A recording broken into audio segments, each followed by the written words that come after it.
You are listening to the Power Women in Green podcast. I'm your host, Ellen Hiokuma. I get to talk to a power woman in green. These women are doing business in a new way, and it's feminine and from the heart. Behind every one of these women in sustainable business, there's a story worth being told. Join me and learn from her road to success and how to incorporate her knowledge into your own life and career. Today's episode is an exciting one. If you at all care about animals and are at all aware of what kind of toxins we have in our products nowadays, this is an episode you want to listen to. The person I'm speaking with is Nicole Anhalt of Kikolily, which is actually a horse grooming product, but don't stop the recording just yet. This is actually applicable for all animal grooming products, so it's very important to listen to this episode and learn about what category an animal grooming product is in and why we need to switch to natural ingredients for our pets. So please listen to this episode. Nicole founded this company by herself in Switzerland and is an inspiring woman to listen to. She found a really good niche, so if you're at all interested in finding a niche, then listen to this episode. Pardon my voice. I have a cold, so I sound a little bit nasally. So thank you for listening, keep listening, and I hope you like the show.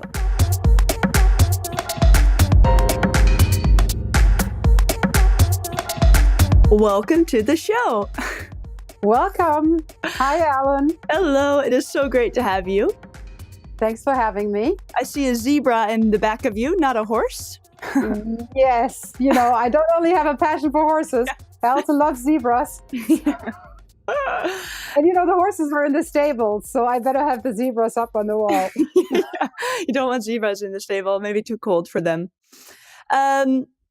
So Kikolily was established over a year ago now, right? Over a year ago? Just about a year, yeah. Just about a year.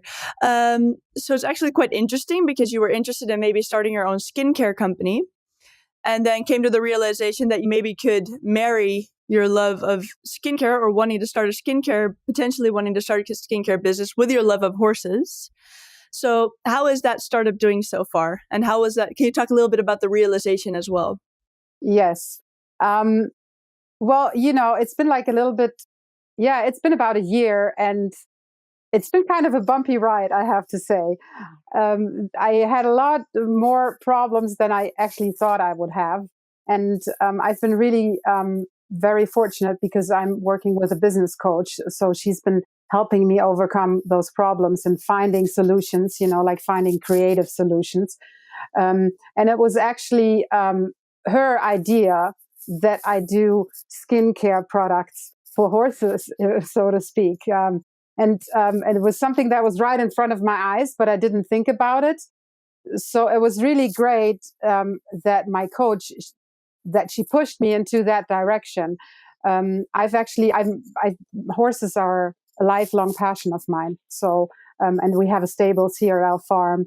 I have 3 horses. So it was actually really like a natural move to do something with horses so that I can follow my passion, if you want.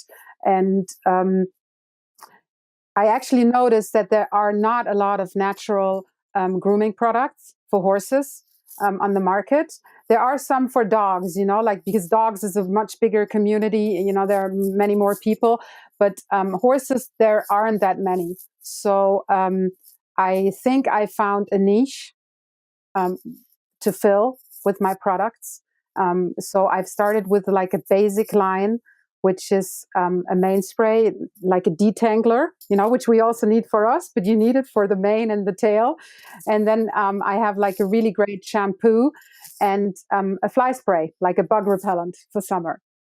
Right now, actually, last year was a lot about development and a lot about testing the products and, getting the branding right and getting the packaging right and starting all the social media stuff like Facebook and Instagram and so forth. And I went to my first trade fair end of the year to present my products.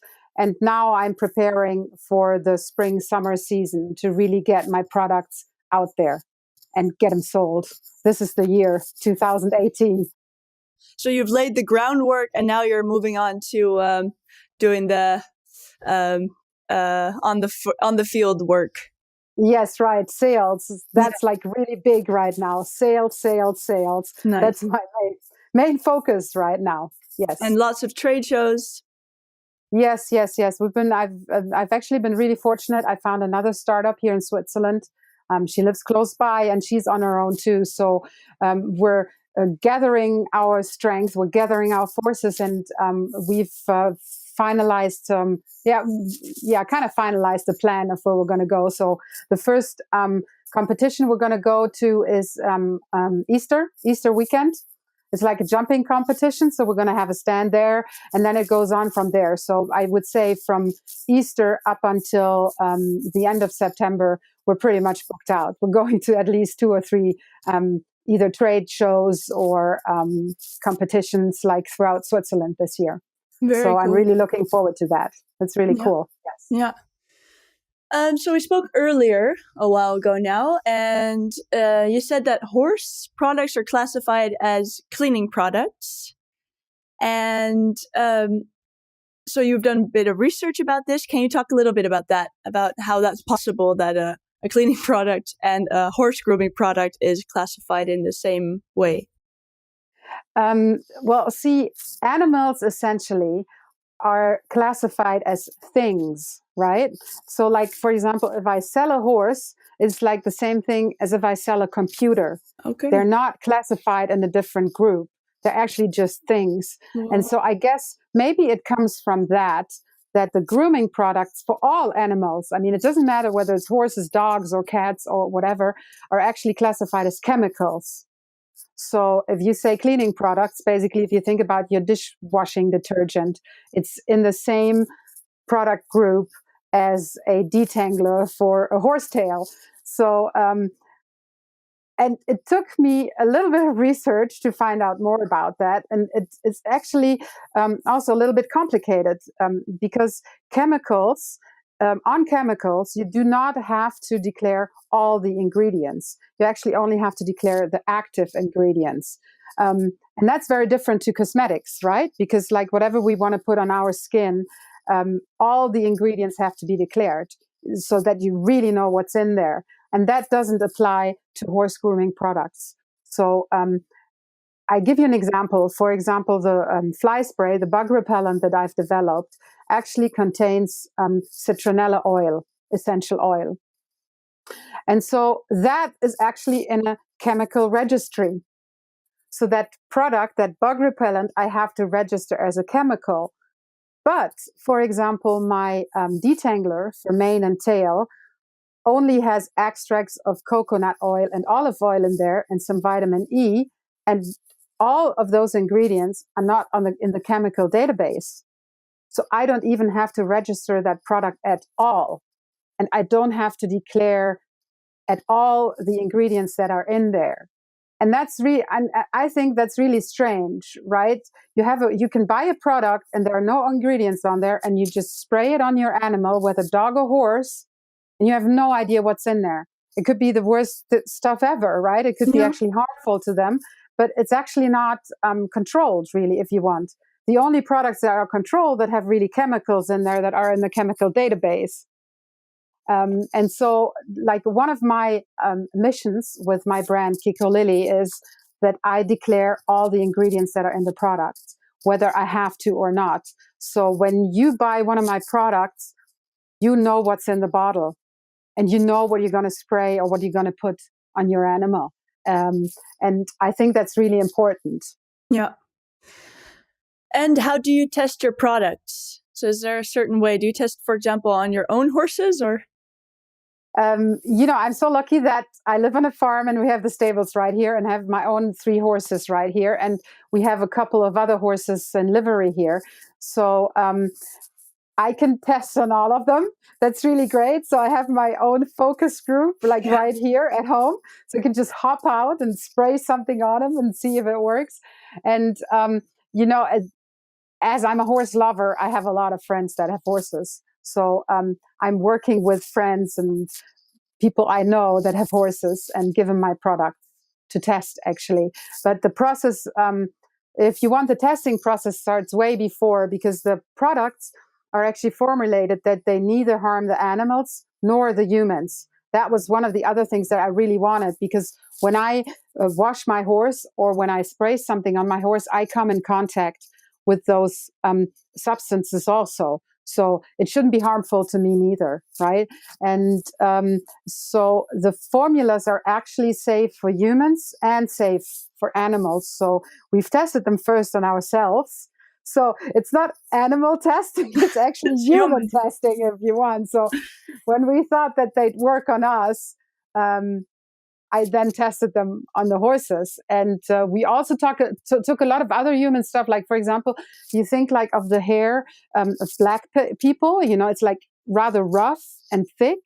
And that's very similar to horsehair. So we were inspired by that. We actually took knowledge from human skincare or hair care, if you want, and then transferred it onto the horses. Because it's a bit thicker and coarser hair. Yes, right. If someone listening has an animal and uses regular store-bought grooming products, what would you advise her to watch out for? Is there a way to buy safe products in the store? Yes, there is. Maybe one thing that's important, the term natural is not protected at all. So I know of a couple of grooming products out there that are actually saying that they have natural ingredients, that they're really natural, but the only natural ingredient in there is water. And so it's kind of the whole natural thing. You need to be careful. I would look out for products where the ingredients are declared, where it looks like the list is pretty exhaustive, where the list of ingredients makes sense with the product, if you want. And I'd probably also look for brands that do have other natural products, if you want. And maybe also look at the philosophy, and also look at if it's really horse people that have developed those products, because there are products out there that haven't been developed by horse people, but just, they don't know anything about horses, but they just try a different market. So I guess it's also important to look at the brand, maybe identify a little bit with the brand. And then, of course, try it out, right? I mean, product needs to be effective. Yeah. So you talked a little bit about the bug repellent spray that you created, and it doesn't contain any of the chemicals, but the ingredients are proven, but you can't call it a bug repellent. So can you talk a little bit about obstacles like these that you've overcome in your business, and maybe you've found a way around it, and how did you do it, and do you have some advice regarding that? I think it's a lot about creativity and thinking outside the box. So if we take the bug repellent as an example, I'm just calling it a horse deodorant.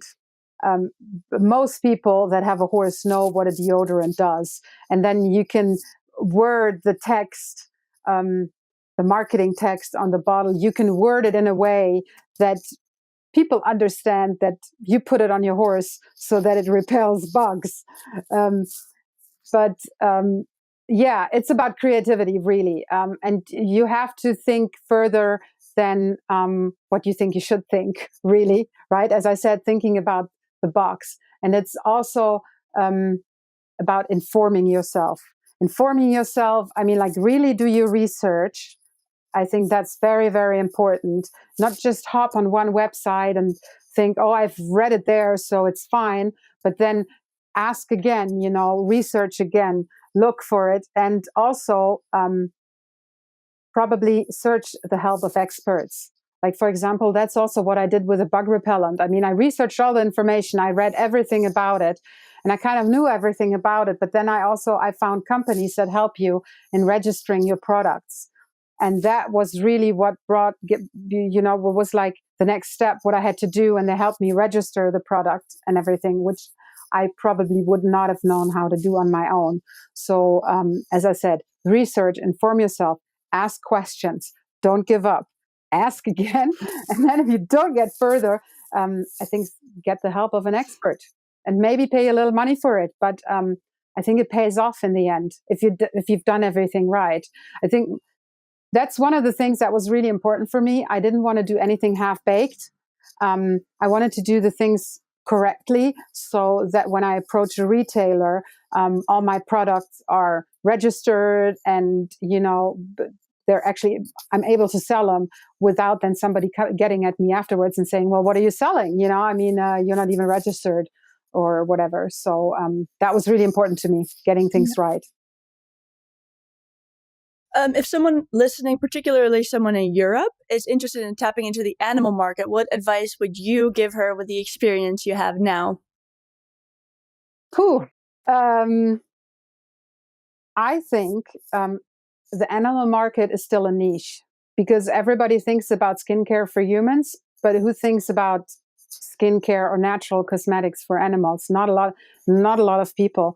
I think it would be really important that you have knowledge of the animal, so that you are a dog lover or horse lover, and that you have in-depth knowledge about the animals. If you just say, well, I'm not doing skincare for humans, but I'll just do it for horses, for example, you're not on the right track. You need to have the passion also. And you have to be able to get access to enough animals to test on. So you kind of need to have a network in the specific animal world that you want to, get a foot in the door. Yeah. So be passionate about an animal before wanting to tap into the market. Yes, I think. And then the other thing I think is really important with the testing comes, is the product really effective? Because you might bring something onto the market and then it's not effective and you've done all the work for nothing. Yeah. So far, what is your favorite thing about running your business, Kikolily? Oh, my favorite thing is actually really the whole product creation, testing of products, researching and finding new stuff that's out there and that maybe I could take into my shop, or, where I could develop something of my own from. It's really the creative part that I like most, really.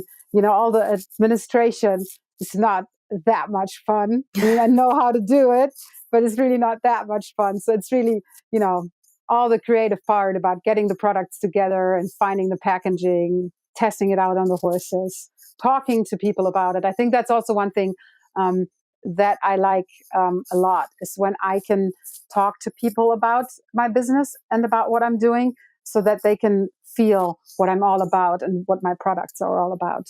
Yeah. You're currently working on branching out to other countries in the world. What have you learned in this process?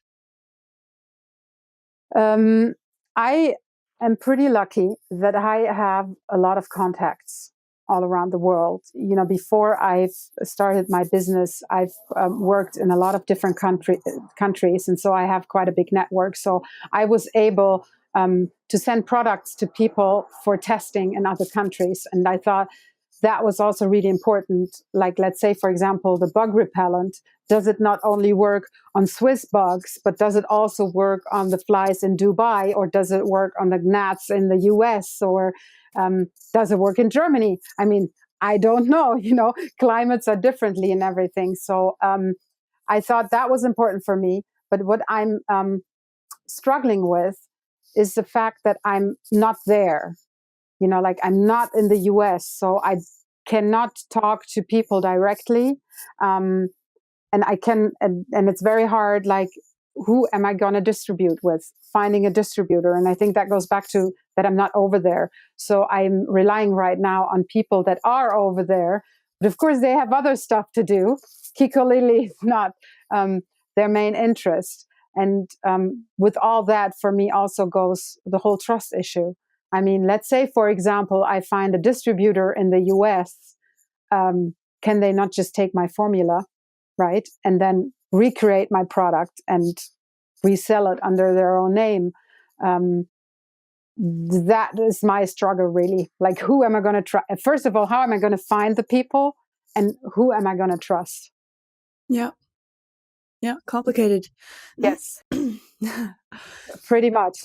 So I'm focusing right now for this year, for 2018, I really want to focus on the Swiss market, Swiss, Germany, and Austria, maybe, because I'm here and I can get my message to the people. So that's what I'm doing right now. I'm focusing on this, and the whole international distribution. I'm still working on it, but it's not going to be my main focus. Yeah. this year. Yeah. Yeah. It's important to stay focused on not too many projects. Otherwise, you'll get overwhelmed in all areas. Exactly. If someone could take away 3 of your business problems right now, what would the solutions be? Okay, I need somebody to pay for my accountant. That's number one, so that I don't have to do it myself. And then it would be pretty great if somebody would come with a magic wand and make bling, and I have like, I don't know, 10 more retailers. And then the third problem would be resolve the issue of distribution in Germany for me. Also with a little magic wand, it makes bling. And I have a distributor for Germany, and I have it all figured out. So that would be great. Yes. Nice. And sounds like the goal there is also to sell more. A lot of Yes. things to sell more and have more time to focus on the things you actually like to do most. Exactly. Exactly. What are your dreams and aspirations for Kikolily in about 3 years? In about 3 years. It would be great if I could live of my business, like really make some nice money, so that I also have time to go on vacation.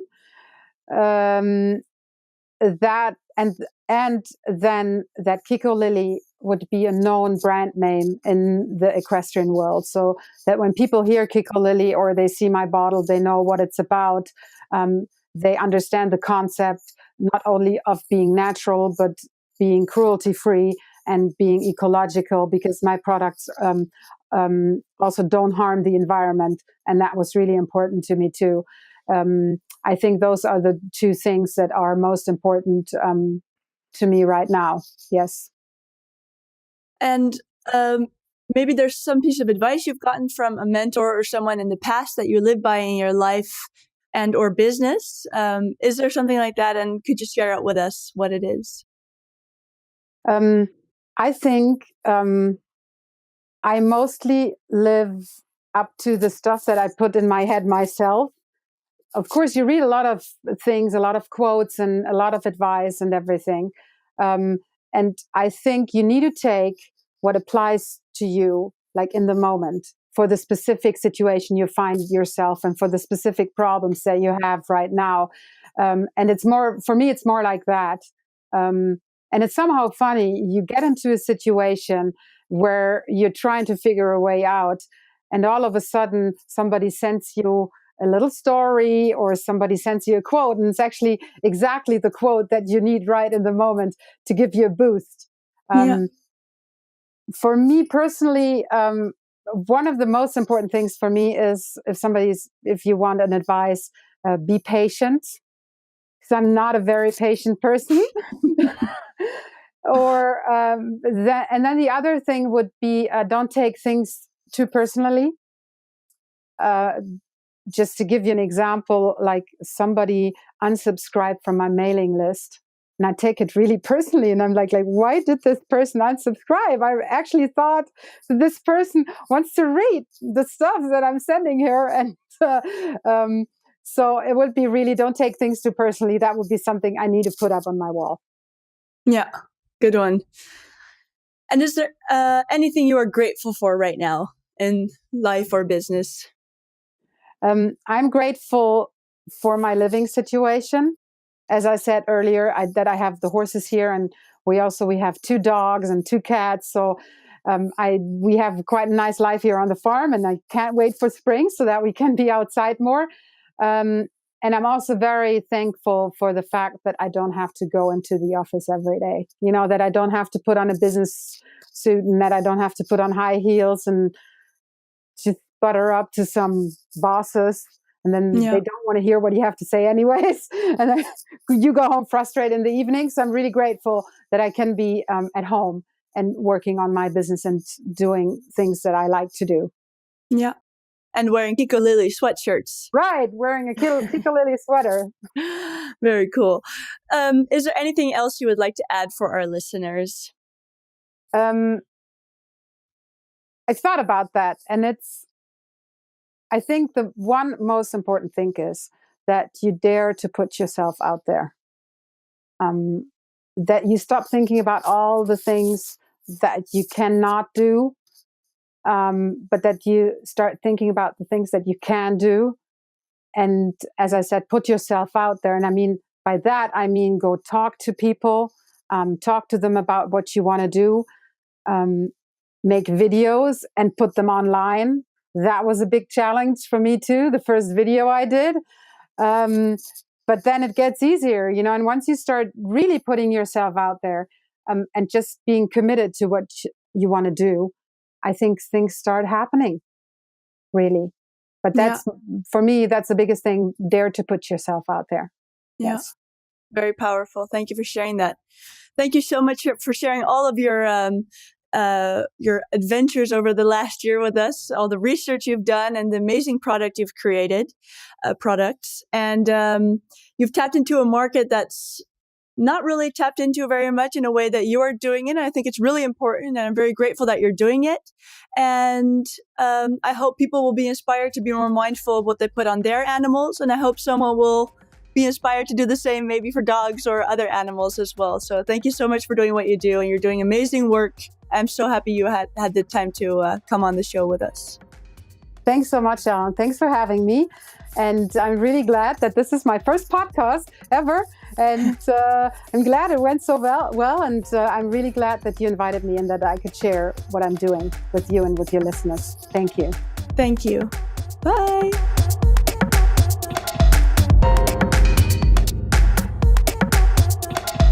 Thank you for listening to this episode. I hope you agree with me. Animal grooming products should not be qualified as cleaners. Yeah, maybe they need their own separate category, or shouldn't they just be categorized as human beings? Why are they different? They also have skin. Okay, they have fur on their skin, but I don't see why. Well, anyway, I think Kikolily is doing a great job because horses also deserve to have natural cleaning products, and so do dogs and cats. I'm not very sure how many products are out there for dogs and cats and other animals. But if there aren't very many, then there's your niche. If you are interested in starting your own skincare company, why not start a grooming company for cats or dogs?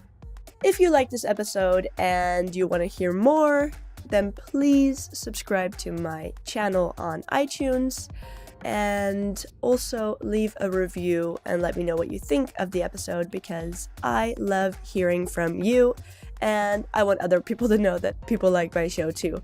So thank you so much, and I hope you'll be back soon. Thank you for listening to the Power Women in Green podcast. Learn how to greenify your life by heading over to powerwomeningreen.com. Here you can find the latest green news and the best eco products from my favorite kind business.